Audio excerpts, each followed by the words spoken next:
शहदादपुर खां रिपोर्ट कर रहियो आहे अज़ीज़ खोसो। शहदादपुर में हथियारबंदनि जी फायरिंग में ज़ख़्मी थियल ज़ाल मुड़स वारे वाक़े जो 4 जवाबदारनि ते केस दाख़िल कयो वियो। पुलिस तरफ़ां गिरफ़्तारी लाइ मुख़्तलिफ़ हंधनि ते कार्रवायूं कयूं वयूं।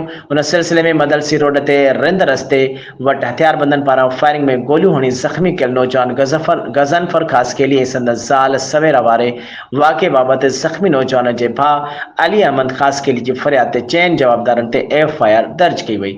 फरियादी मूजिब परणो करण तां मुसम्मात सवेरा जा माइट नाराज़ हुआ, जंहिं तां हुन जे चाचे ज़ुल्फ़कार फ़ौजी सदाम हुसैन ख़ान मोहम्मद ख़ासकेली ऐं हिकु अणॼातल जवाबदार भाउ ऐं भाॼाई ते गोलियूं वसायूं।